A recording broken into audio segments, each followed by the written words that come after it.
Thank you very much, Sairi and the Shiro's team for having me here. It's truly an honor. I'm not really sure what I'm even supposed to say that would add to the conversation that has already started and goes on every day in many of your offices and houses.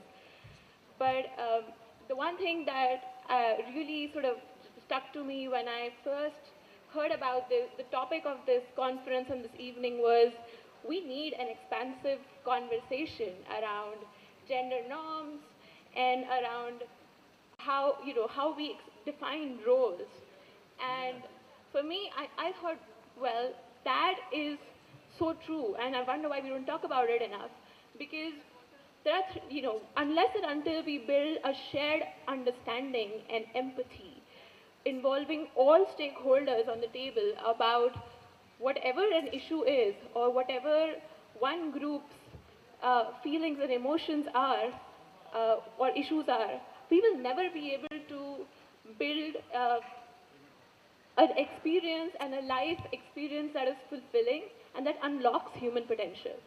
So today, I just wanted to take a little bit of time and share a few thoughts. I'm happy to sort of take questions or to make this a conversation in any which way you would like. I wanted to talk about two things essentially.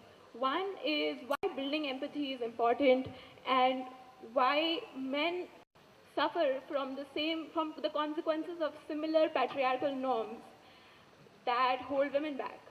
And therefore, having them on the table is critical to have any real change, whether it is at the workplace, in the household, in your personal life, whichever way you look at it. And second is that individual choice, along with the accountability for your choice, is a battle worth fighting for.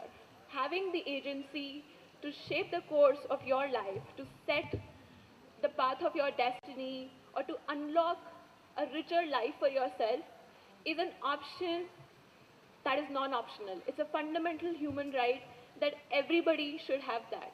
And any norm, any conversation, any privileged bias that stops that from happening is a conversation that we need to have and get over.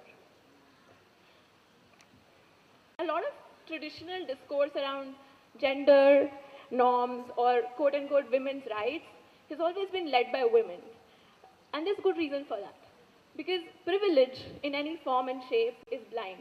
Whether it is privilege of religion or race, gender or economic status, when we are the privileged lots in a frame of reference, we don't notice it. We don't even realize it. But the moment we are in the minority or in the disenfranchised group, we feel the sense of unfairness extremely acutely. Anytime you deny somebody, whether it could be a child or a fully grown adult, you deny something that they think they should be getting, and it's a question of fairness. It could be as simple as not allowing your daughter to go out at 9 o'clock, or not giving an employee a compensation raise that they expected or they thought was fair. Anytime we feel unfairness, we cry and wail and do everything we can to get attention about it. And that is part of what initially started the conversation, and I think that's the only way it could have been. But true acceptance only comes when there is a shared empathy and understanding of why and where is that sense of unfairness coming from. What are the points of view of everybody on the table, and how best to negotiate and navigate the issue, because there are never any easy answers, but how best to negotiate it and create an environment, design our lives, as I just said, for a better today or better tomorrow.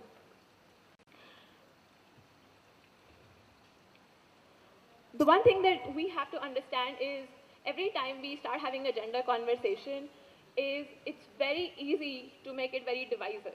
It's very easy to make it a blame game, or to sort of start doing a facts and figures argument. You will often hear terms like feminazis thrown around the moment a woman starts talking about a problem or a feminist issue. But the problem is, the conversation is not about men versus women. The conversation is about fairness and unfairness. The conversation is about equality of opportunity, not outcome. Again, I say that. It's about equality of opportunity, not outcomes. And that is a conversation we have not just in the context of gender. That is the same divide that we have in the context of wealth, that we have in the context of race, we have in the context of sexuality, and so on and so forth. Therefore, I don't think that success can be defined as achievement of X percent of women getting Y or achievement of a certain conversation. Success for us is the day your gender stops being an issue. It stops being a factor. It's like, it stops being a thing. For example, you say people who prefer the color green over the color blue. That's not a thing, right? And unless and until you're specifically talking about it, you never will have a conversation saying people who prefer the color blue or green are supposed to do X. The day we can have the same conversation about gender in workplace, in life decisions, in capabilities and metrics, that is the day this battle is won. Which brings me to the second point about why men need to participate, both from a professional and career perspective, as a business leader, as a partner, as a father, as a boyfriend, as a brother. Men need to participate because men suffer from pretty much the consequences of the same patriarchal norms that women have long suffered. Today, a lot of progress has been made. Thanks to technology, thanks to conversation, thanks to all the good work that people have done in the last probably 3 or 4 decades. Today I can stand here and claim that I only want to be a career woman and not focus on the family. Sure, some people will cringe at it, but I can say that. Or I can say that I only want to be a homemaker and I'm not ambitious and I don't care about my career. Or I can choose and design any permutation combination in between. As a woman, at least I can stand here and speak that. At least as a privileged woman, I can do that. But how many men can comfortably say that I just want to stay at home, raise a family, and raise my kids without a huge social pressure on them to exceed in career terms and in material terms? Because even today, the unsaid expectation is that for men, having a career and material success, whichever way we define it, is non-optional. That is the factor to which their identities are linked, much conventionally, much the same way as for women, their identities used to be linked by, motherhood and things like that. It is the same philosophy at heart, and I think it is hugely disempowering for men, just as much as it is for women. It is a divide that stops men and women from being the person they could be, being the person they want to be, and being as happy as they possibly could be. It is this cultural expectation of Mera beta is the best beta by every mother and he should deserve the best, that men don't know how to handle, rejection if a girl they like does not like them.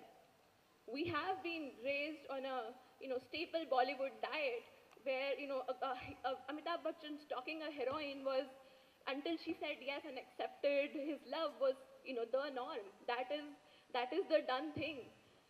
Not only was the woman taught that saying no wasn't an option, the man was also taught that that was not only an acceptable behavior, that is the kind of thing that he gets credit for.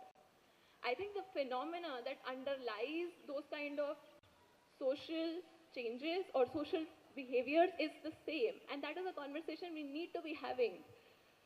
I'm very glad today that we have a lot of people, a lot of super dads and super moms and people who are talking about moving beyond conventional norms, because we need role models. We need people to say, you know what, it's okay. I am a parent who has children, and so what if I'm the father and not the mother? Do I not love them the same? And can I not demand a flexible, a flexi dad program, just like there is a flexi mom program at least some companies?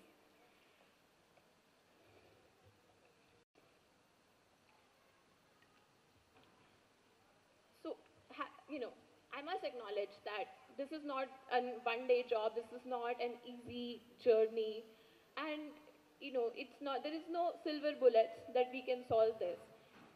But I think every step we make in that direction, every conversation, every debate, and every attempt we make at just understanding each other's point of view, every tool and technology that we can use that improves access and equality of opportunity, I think it's a step in the right direction. Which brings me to my final thought for the day, which is a normative perspective. Outside the career role or whichever identity, we're all composite of multiple identities. We are all simultaneously a man or a woman, a parent, a child, a business leader, a consumer. We all identify with a religious identity of, what food we like. Everything we do is some form of identity. And sure, there are some identities that we have greater affinities towards, but ultimately, we're all unique, imperfect individuals with unique perspectives and unique feelings. We're all just human beings, irrespective of the context that we come from. And we are shaped by the experiences we have, the people that we have met, the exposure that we have had, and the perspectives that we have developed. Having exposure to those perspectives and those experiences is what enriches our lives.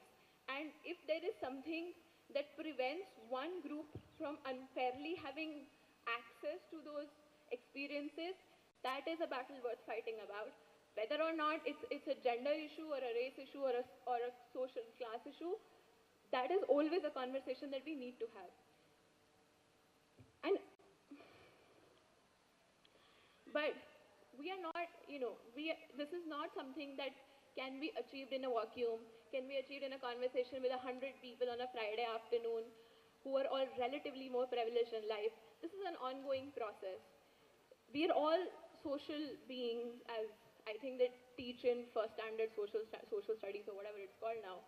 We're all social beings, and we have this basic need to be constantly connecting with other people around us, to have conversations and shared experiences that ultimately end up defining who we are and what our life comes out to be, and maybe discovering ourselves, our own potential in the process.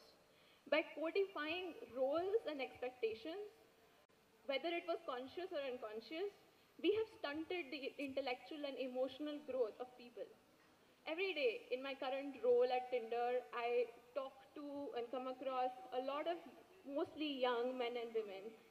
And it strikes me that how little we know about just having conversation with someone we didn't already know.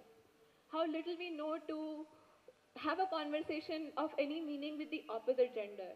How hardly we take rejection. How strongly we sometimes react to an experience or a point of view that is different from what we haven't experienced.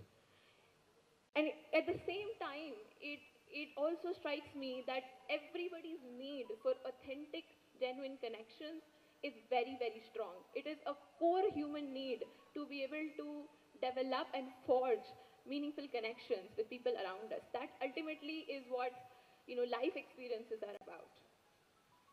So I thought about why. I thought about what has led to this situation. And especially for women, the one thing I realized that our traditional structural barriers almost make it impossible for women in particular, and also for men, to meet anybody outside your comfort zone. You have your school and college friends, which as you age drift away and sort of it becomes a thinner and thinner set. You have your family and an extended family, which again sort of thins over time. You probably have your work colleagues, and once in a while you meet people. But for most of us, that is it. That is the social circle, that is the comfort zone in which we spend most of our existence. And these are all people we like and know so much that ultimately, what we are thinking is sort of an echo chamber of the amalgamation of what, this collective comfort zone is thinking. That is the shared experience of all of our life, and that is what to us becomes normal. That is what to us becomes in our head at some way the value that we will give to our children, what we should do, and so on and so forth. But but think about it. We don't ever meet people outside our comfort zone unless maybe at your work you meet a customer or so on. But very rarely do you connect with people outside your comfort zone. And it's very hard even if you wanted to. It's not that you don't want to. It's just hard. If in this country, if you walk up to someone, if it's a girl and you walk up to a girl and just say hi, she will probably think you're a creep. And you know that, which is why you will not walk up to her. It's a lemon's problem. Most people are nice, decent human beings, and most guys are friends. Once you get to know them, everybody knows that, right? Most people are normal, decent people. They will not misbehave, but you just have this perception in your head that you don't walk up to a stranger, and if somebody did, there's got to be something wrong with them. The guy's probably creepy or weird. The woman's probably easy or has an agenda. That's the truth of the conditioning that we have lived up in. How do we then expect our younger generations to be able to fully understand, self discover themselves and be able to unlock their true potential? If we spend all our time fighting within each other and fighting against what's normal and what's quote unquote weird, we will never be able to move forward enough in a way that we deserve to, honestly. And so the tragedy is not just that, there are girls in this country who are practically forced into marriages against their will, abusive relationships, and so on. That is a tragedy. But you know what's also a tragedy? That there are a lot of relatively advantaged, educated, independent women who end up, settling, quote unquote, when they have to decide who they want to get to marry. Because it's either, them dating someone within their social circle, because and if they're lucky, sure, they find someone perfect. But if they don't, they're like, okay, my choice is either this, or 5 years down the line, my dad is going to find me someone hopefully nice. And this is how you make the most important decision of your life, because your life partner will dictate what kind of a work-life balance you will have, what kind of a career growth you will have, what values you will be able to dictate your children, how happy you're going to be for like probably 50 years of your life. If that is how in this country we make the most important decision of our life, there is something wrong. And there shouldn't be, and there doesn't have to be. Now, I know I've sort of overshot my time and said a lot of things. I'm happy to take questions offline. I just wanted to sort of conclude by saying one thing. The one thing I do see is that there is hope. Hope from two ways. One is that the younger generation increasingly has gotten into the habit of questioning and asking why. Why are we doing this? Why is this normal? Why can't I do that? And this act of questioning starts conversations that eventually lead to change. A lot of young people don't want to, I mean, sometimes it's out of a teenage rebellion, which is fine, but a lot of young people today, at least with increased access of information, don't want to accept things at face value. And which is what facilitates conversations at the workplace between employers and employees, between husbands and wives. That is the start of saying, look, why do you think this is fair? And that is how we've continued to evolve slowly but surely into a world that speaks better.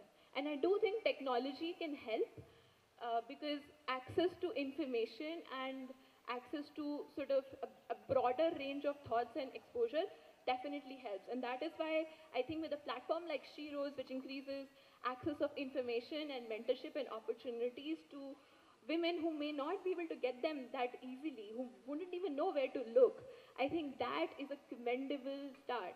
And similarly, for me, and I mean, I may be biased, I probably am, but I do believe that a platform like Tinder has the power to revolutionize social interactions by getting you the chance to start conversations in an environment that is safe, in an environment that you control, that is based on a mutual interest, and at least you will be exposed to ideas and perspectives that you wouldn't have thought, which ultimately, hopefully, leads you to unlock a better, your full human potential and live a more enriched life. Thank you so much.